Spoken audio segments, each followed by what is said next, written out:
IAS academy में आपका स्वागत है।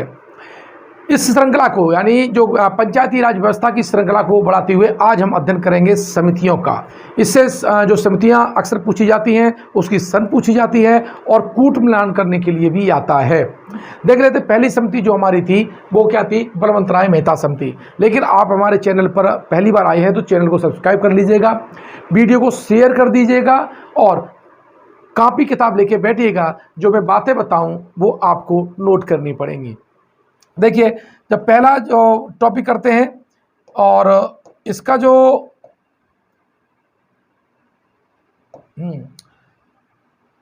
बलवंत राय मेहता समिति, देखिए बलवंत राय मेहता समिति का जो गठन किया गया था वो आपका 1956 में किया गया था। जैसा कि पहले वाले वीडियो में मैंने बताया था कि सामुदायिक विकास योजना शुरू की गई, फिर राष्ट्रीय प्रसार सेवा 1953 में शुरू की गई।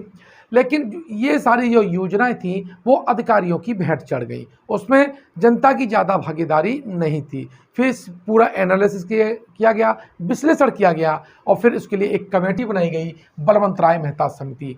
ये बनाई, इस कमेटी का जो गठन हुआ वो 1956 में हुआ और इसकी जो रिपोर्ट है वो 1957 में इसने प्रस्तुत की थी।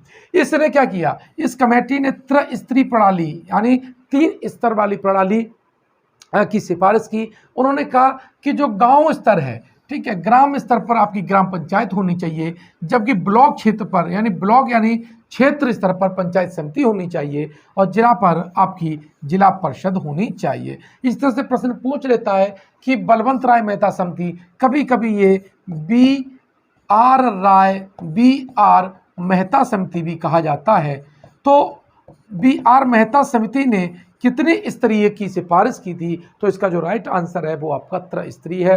ग्राम पंचायत, पंचायत समिति और जिला परिषद। अब घटते से बढ़ते क्रम में चलें तो सबसे पहले ग्राम पंचायत आएगी, फिर आपका क्षेत्र पंचायत यानी पंचायत समिति आएगी और उसके बाद आपकी जिला पंचायत अर्थात जिला परिषद आएगी। आगे देखते हैं इसमें कि ये जो समिति है, ये जो बलवंत राय मेहता समिति है, उसने पंचायती राज व्यवस्था को लोकतांत्रिक विकेंद्रीकरण की संज्ञा दी। ये प्रश्न आ जाता है कि पंचायती राज व्यवस्था क्या है, ये आपकी लोकतांत्रिक विकेंद्रीकरण की व्यवस्था है और ये किसने कहा, तब उसने कहा कि ये बलवंत राय मेहता समिति ने इसे लोकतांत्रिक विकेंद्रीकरण की संज्ञा दी। साथ ही उसने ये भी सिफारिश की कि ये जो विकेंद्रीकरण है वो पंचायत समिति से स्टार्ट होना चाहिए। ये बहुत महत्वपूर्ण होता है कि उसने किस समिति से विकेंद्रीकरण की शुरुआत मानी है, तो उसके बाद आंसर आ जाएगा पंचायत समिति का। 12 जनवरी 1958 को राष्ट्रीय विकास परिषद ने, ध्यान रखिएगा, नेशनल जो डेवलपमेंट काउंसिल है जिसने इसको मान्यता दी, जिसे सुपर कैबिनेट कहा जाता है। तो बी.आर. जो मेहता है, ठीक है, इस जब ये मान्यता मिल गई तब से फिर बी.आर. मेहता को पंचायती राज व्यवस्था का जनक कहा जाने लगा। ये प्रश्न आ जाता है कि पंचायती राज व्यवस्था का जो जनक है वो कौन है, तब आपको आंसर मिल जाएगा बलवंत राय मेहता या बी.आर. मेहता। और नागौर से, ये नागौर कहाँ पर है, आपका राजस्थान में है और जो गांव था नागौर का वो था बगदरी गांव और वहाँ से 2 अक्टूबर 1959 को पंडित जवाहरलाल नेहरू ने, किसने, पंडित जवाहरलाल नेहरू ने पंचायती राज व्यवस्था की शुरुआत की थी। इसलिए ये मोस्ट इम्पोर्टेंट प्रश्न हो जाता है। ये हो सकता है आपका लेख वाले जो वो है एग्जाम परीक्षा है उसमें ये पूछ भी लिया जाए। आगे बढ़ते हैं तो देखिए, इसके बाद जो दूसरी समिति बनी वो आपकी अशोक मेहता समिति बनी और इस समिति का गठन किया गया था 1977 में। इसमें कुल सदस्य संख्या पूछ सकता है तो वो 13 थी और इसने अपनी रिपोर्ट 1978 में पेश की थी। लेकिन इसने एक बहुत बड़ा बदलाव स्ट्रक्चरली किया। क्या किया, इसने द्विस्तरीय ढांचे की सिफारिश की थी। कितनी, 2 स्तर के ढांचे की सिफारिश की। उन्होंने कहा कि जिला पे जिला परिषद होनी चाहिए और जो उससे नीचे वाला जो होना चाहिए वो मंडल पंचायत होना चाहिए। मंडल पंचायत में 15 से 20 हज़ार की जनसंख्या होनी चाहिए और इसमें 10 से 15 गांव शामिल किए जाने चाहिए। अर्थात जो बलवंत राय मेहता समिति ने जो ग्राम सभा की बात की थी, जो ग्राम पंचायत की बात की थी, उसमें अशोक मेहता समिति ने उसे हटाने की सिफारिश की थी। ये बहुत इंपॉर्टेंट है कि 2 स्तरीय की थी और कौन सा उसने स्तर हटा दिया था, तो उसका आंसर हो जाएगा ग्राम पंचायत वाला जो स्तर है वो अशोक मेहता समिति ने हटा दिया था, सिफारिश की थी, हटा। ठीक है। और साथ ही इसने ये कहा कि राजनीतिक दलों के चुनाव चिन्ह पर ही ये पंचायतों के भी चुनाव लड़े जाने चाहिए। इसमें कहा कि राज्य में एक पंचायती राज मंत्री होना चाहिए और इसके लिए एक वित्त निगम की भी सिफारिश है। नहीं, उसने कहा कि इसके लिए एक वित्त निगम भी होना चाहिए, यानी वित्त निगम की भी इसने सिफारिश की, पंचायती राज मंत्री की भी सिफारिश की है। साथ ही ये भी कहा उसने कि राजनीतिक दलों की भागीदारी इसमें होनी चाहिए। लेकिन सरकार ने इसकी सिफारिशों को अमान्य कर दिया। ये इंपॉर्टेंट है कि अशोक मेहता समिति की सिफारिश को मान्य नहीं किया गया है। आगे देखते हैं। अब तीसरी जो समिति बनी वो बनी डॉक्टर PVK राव समिति 1985 में। यह योजना आयोग, ये वो दौर था जब भारत में गरीबी हटाओ के लिए योजना आयोग बहुत तगड़े से काम कर रहा था। तो इसने केंद्र बिंदु में ये रखा कि ये हमें गरीबी हटानी है, योजना ऐसी ही होनी चाहिए और पंचायतों को भी ऐसी डेवलपमेंट करना होगा। उसकी आप हमें सिफारिश बताइए, कौन कौन सी सिफारिश इसमें हो सकती है। तो इसने क्या सिफारिश की? इसने सिफारिश नहीं की कि 4 स्तरीय पंचायत स्तर होना चाहिए। ध्यान रखना, अशोक मेहता समिति ने 2 कहा, लेकिन डॉक्टर PVK राव समिति ने कहा कि अब स्तर कितने होने चाहिए? 4 होने चाहिए। यानी उन्होंने कहा राज्य पर राज्य विकास परिषद होनी चाहिए, जिला पर जिला परिषद होनी चाहिए, उससे नीचे मंडल पंचायत होनी चाहिए और नीचे गांव सभा होनी चाहिए। इस तरह से इसने 4 स्तरीय पंचायती राज व्यवस्था की सिफारिश की थी। साथ ही उसने कहा कि 5 वर्ष कार्यकाल होना चाहिए और 5 वर्ष के अंतर्गत ही चुनाव हो जाना चाहिए और SC ST और महिलाओं को पंचायतों में आरक्षण देना चाहिए। ये पहली बार हमें PVK राव समिति की सिफारिश में दिखाई देता है। आगे देखते हैं, बहुत महत्वपूर्ण प्रश्न है। अब उन्होंने कहा अगला जो और विकास के लिए क्या इसमें और मजबूती की जा सकती है, तो डॉक्टर LM सिंघवी समिति बनी 1986 में, जस्ट 1 साल के बाद में। 16 जून 1986 का उसको गठन किया गया और संवैधानिक इसने किसकी सिफारिश की? तो उसने कहा कि पंचायती राज व्यवस्था को संवैधानिक मान्यता दी जानी चाहिए, साथ ही गैरदलीय आधार पर नियमित चुनाव होने चाहिए। अर्थात LM जो लक्ष्मीमल सिंघवी हैं, उन्होंने कहा कि जो चुनाव होना चाहिए वो गैरदलीय होना चाहिए।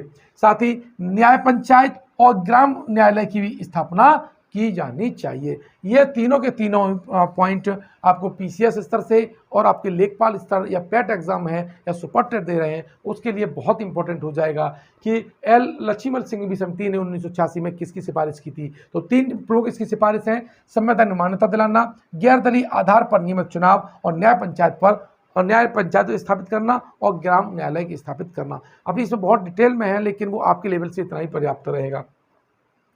अगला आता है कि PK थोंगन समिति और ये आई 1988 में। इसने भी क्या कहा? इसने भी कहा कि संवैधानिक दर्जा दिया जाना चाहिए पंचायती राज व्यवस्था को और पंचायतों का सीधा संबंध आपका संघ से होना चाहिए, राज्य से नहीं। ये इस बात की इंपॉर्टेंट है, ये ज़्यादा पूछा जा सकता है।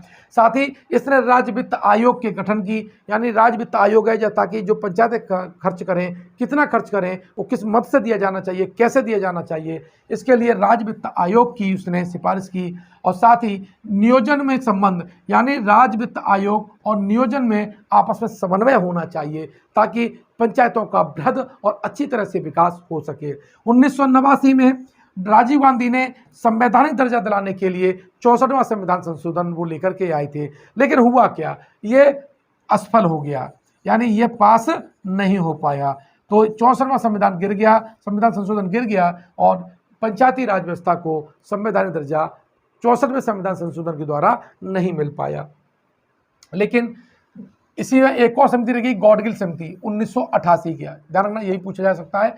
इसने कहा इसका जो मूल लक्ष्य था कि पंचायती राज व्यवस्था को कैसे प्रभावकारी बनाया जाए।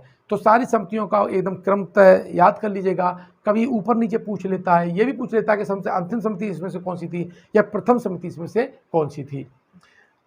अब देखते हैं पंचायती राज अधिनियम है। अब संवैधानिक दर्जा दिलाते हैं तो पंचायती राज अधिनियम 1992 में, तो 73वां संविधान संशोधन 1992 में आया, जब ये 73वां संविधान संशोधन 1992 में आया तो लोकसभा ने इसे 22 दिसंबर 1992 को पास किया, जबकि राज्यसभा ने इसे 23 दिसंबर 1992 को पास किया था। ये डेट एग्जैक्ट याद करना पड़ेगा आपको, ये पूछी जा सकती है, फैक्चुअल क्वेश्चन है। साथ ही राष्ट्रपति ने 20 अप्रैल 1993 को इसको हस्ताक्षर कर दिए और ये पूरे देश में 24 अप्रैल 1993 को लागू हो गया। इसीलिए 24 अप्रैल को आप पंचायती राज दिवस मनाते हैं। मोस्ट इंपॉर्टेंट है कि पंचायती राज दिवस, और ये लेखपाल में आपको रखा हुआ मिलेगा, ऐसा मेरा मानना है, ऐसा मेरा विश्वास है। साथ ही बात कर लेते हैं कि जब ये 73वां संविधान संशोधन आया, इसके द्वारा भाग 9 में आपके 16 अनुच्छेद जोड़े गए। ध्यान रखना, ये पूछा जा सकता है कि पंचायती राज व्यवस्था में जब व्यवस्थितीकरण किया गया तब कितने अनुच्छेद जोड़े गए? 16 अनुच्छेद जोड़े गए। साथ ही ये अनुच्छेद 243 से लेकर के 243 ओ तक थे। कितने? 243 ओ तक थे। और इस संविधान में 11वीं अनुसूची जोड़ी गई और 11वीं अनुसूची में जो विषय जोड़े गए आपके वो 29 थे। ये भी आपका पूछा जा सकता है, या तो पंचायती राज दिवस पूछा जाएगा, या बलवंत राय मेहता समिति पूछी जाएगी, या आपका 29 विषय पूछे जाएंगे। और जब ये 24 अप्रैल 1993 को जब पारित हो गया, संवैधानिक दर्जा प्राप्त हो गया, तब क्वेश्चन आता है कि पहली बार इसे सबसे पहली बार लागू संवैधानिक दर्जा प्राप्त के बाद सबसे पहले कार्रवाई किसने की? तब आपका आता है मध्य प्रदेश। ध्यान रखना, पंचायती राज व्यवस्था 1959 में राजस्थान से शुरू हुई है, लेकिन संवैधानिक दर्जे की स्तर की बात करें तो सबसे पहले कार्रवाई आपका मध्य प्रदेश सरकार ने की है। तो इस तरह से मैंने आपको ये बताया पंचायती राज व्यवस्था के बारे में। इस वीडियो को बार बार देखिएगा। साथ ही मात्र हम आपको 299 रुपये में आपका यूपीएससी की पीसीएस की तैयारी कराते हैं। आप टॉपर्स क्लब आईएएस एकेडमी में जाइए, प्ले स्टोर पे जाइए, टॉपर्स क्लब आईएएस एकेडमी का मोबाइल एप्लीकेशन आप डाउनलोड करिएगा, और डाउनलोड करने के बाद स्टोर वाले ऑप्शन में आपको हमारे सारे कोर्स आपको मिल जाएंगे। वहाँ मात्र 299 रुपये में आप 1 साल के लिए ये सारे कोर्स परचेज कर सकते हैं। वहाँ आपको लाइव क्लास मिलेंगी, वहाँ पर रिकॉर्डेड वीडियो मिल जाएंगे, साथ ही हमारे नोट्स मिल जाएंगे। आशा है आपने इस वीडियो को अच्छी तरह से देखा होगा। अगर कोई भी इसमें पॉइंट ना समझ में आया हो तो आप कमेंट बॉक्स में लिख के दीजिएगा, मैं उसके जवाब देने की कोशिश करूँगा। धन्यवाद।